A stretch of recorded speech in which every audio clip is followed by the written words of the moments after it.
Bismillahirrahmanirrahim. Today we are discussing the Simplex method for linear optimization problem. And this is the second part of this topic. In the last part, we gave the definition for the Simplex method, and it is just technique to find optimal solution, maximum or the minimum for the linear optimization problem. And this is our second example in this topic. We need to maximize the objective function z equal to 150 x1 plus 300 x2 subject to 2x1 plus x2 less than or equal to 16, x1 plus x2 less than or equal to 8, and x2 less than or equal to 3.5. And we said that for the Simplex method, if we are looking for the maximum value, all the constraints must be less than or equal to some constants. This should be in this form. So to find the maximum value for the objective function z equal to 150 x1 plus 300 x2, this is my objective function, we need to write the system in the normal form. For the problem, we have to write it in the normal form. So first step, write the normal form.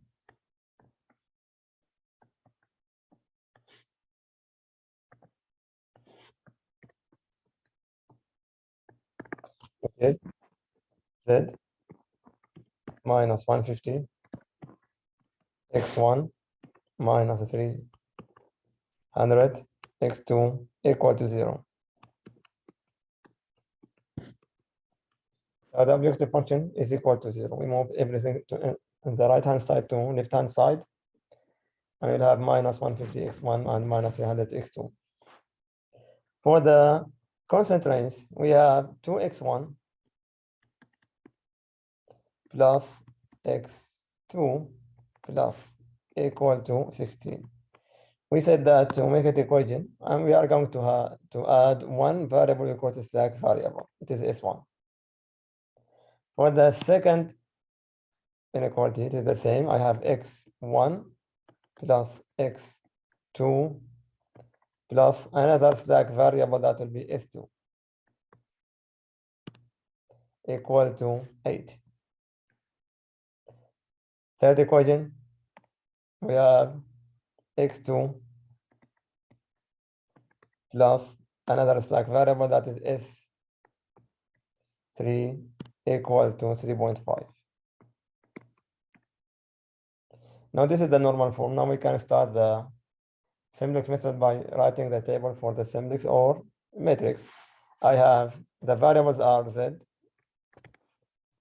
x1, x2, s1, s2, s3, and b. For the first equation, we have z equal to, the coefficients equal to 1. x1 is minus 150, minus 300, 0, 0, 0, and 0. This is the first equation. Second equation, z is 0. x1, the coefficient is equal to 2. Then you have 1, 1, 0, 0, and 16. Third equation, it is 0, 1, 1, 0, 1, 0, and 8.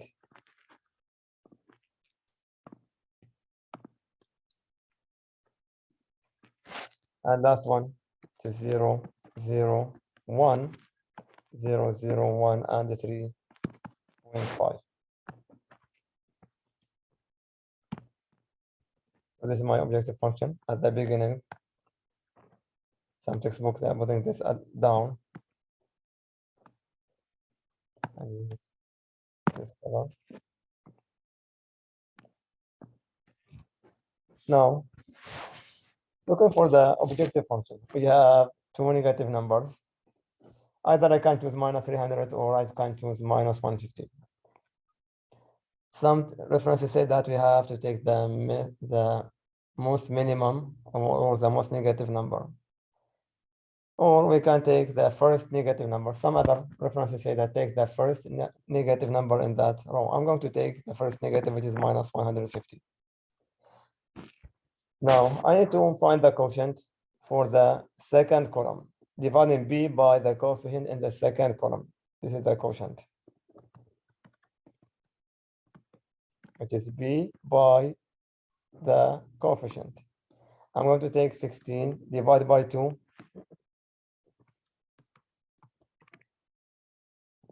equal to 8. Now 8 divided by 1 equal to 8. 3.5 divided by 0, we can't divide by 0, so I mean, leave that one. Now see that for the quotient, we have two equal numbers or outcomes. If the quotients are equal, I can choose any one of them. I can choose 2 or 1 to be my pivot. For this one, I'm going to choose 1 to be the pivot number.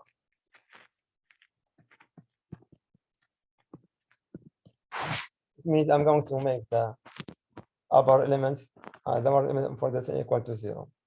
So I'm going to convert minus 150 to be 0, and this also by 0, applying the row operation. The first row, to make it equal to 0, I'm going to do R1 plus 150 R3 to make it equal to 0. And also R2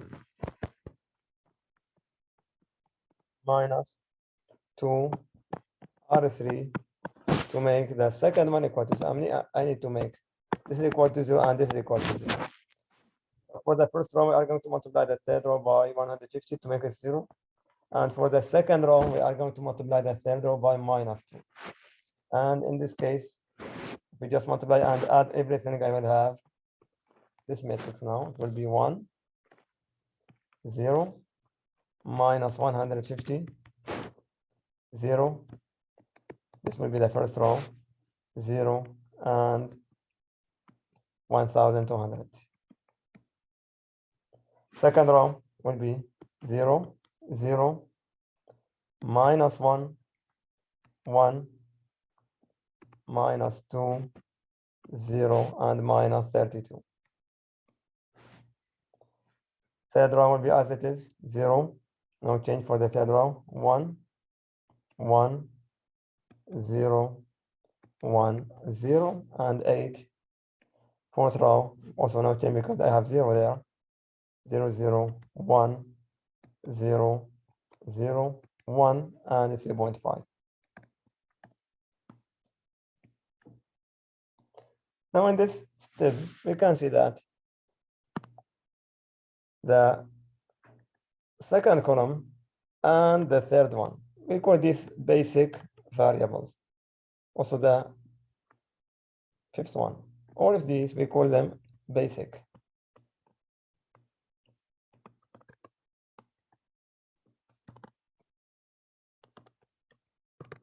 It is x1, s2, I'm sorry, s1 and s3. For the two columns where there are more than one non-zero element, we call them non-basic, which is this one and this. These are non-basic. So non-basic means it is x2 and s2. We can set them equal to 0. But up to now, we are not done with this process because still I have some negative number in the first row. In the objective function, still I have minus 150. I have to make this equal to 0. Now to make it equal to 0, and to make this equal to 0. So again, we need to find the quotient. Divide b by the entries in that column. So the first one, minus 32, dividing this one by minus 1 equal to 32. Next one is 8 divided by 1 equal to 8. Third one is 3.5. This with this one divided by 1 equal to 3.5. So in this case, this will be my pivot. We are taking the smallest non-negative quotient. Smallest non-negative quotient. So I need to make this element to be 0, all of these.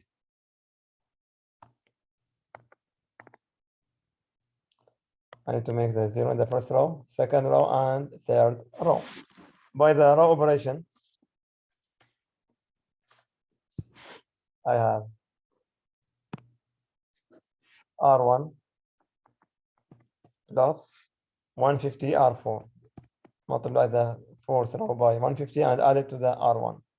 For the second one, it is R2 plus R4. Third one will be R3 minus R4.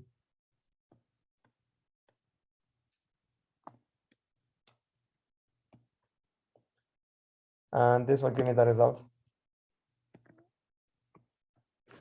I will have first row is 1, 0, 0, 0, 150, 150 again, and 1725. Second row will be 0, 0, 0, 1, minus 2, 1, and minus 28.5. Third one will be 0, 1, 0, 0, minus 1, 1, and 4.5.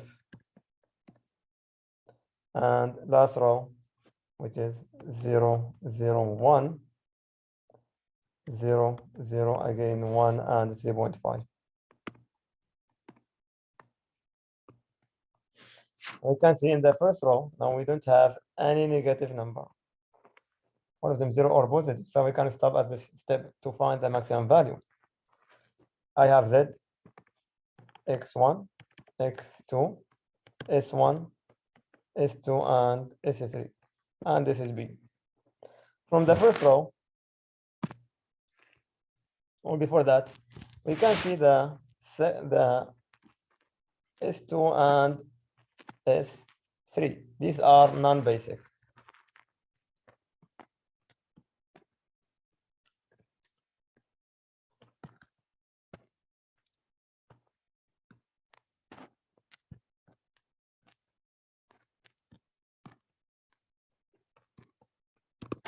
RS2 and SS3. If they are non-basic, we can make them equal to 0. Set them equal to 0. Now in the first equation, I have 1Z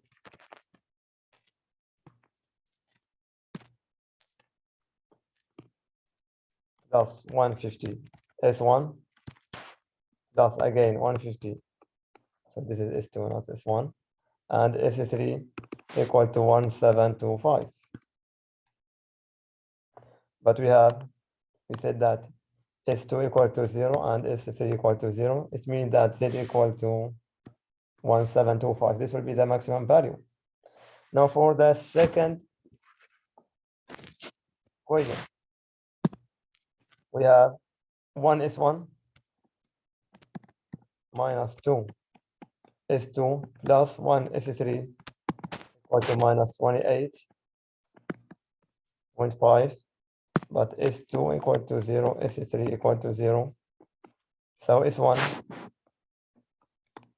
equal to minus 28.5. We shouldn't care about this one because this is like variable. For the third equation, we have X1 equal to 4.5 from the third equation, and from the fourth one, we have X2 equal to 3.5.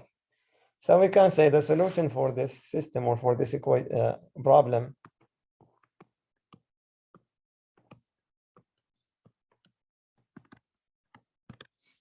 that maximum value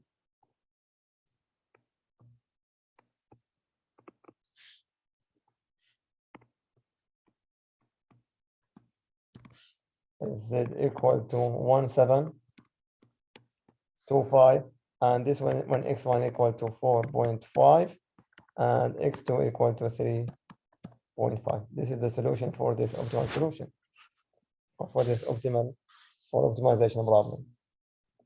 Now 4.5 and 3.5, we go back to our problem. the constraints will be okay. We said that x1 equal to 4.5, x2 equal to 3.5, and this satisfies all the three constraints.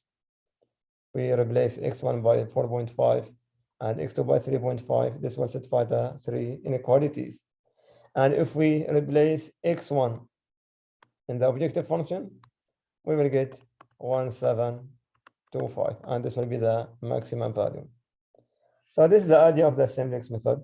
Again, we are writing the problem in the normal form, put it in a table or a matrix, convert any negative in the objective row function to 0, take the negative minus 50 or minus 300. We have two numbers. So the idea is to remove any negative from the first row.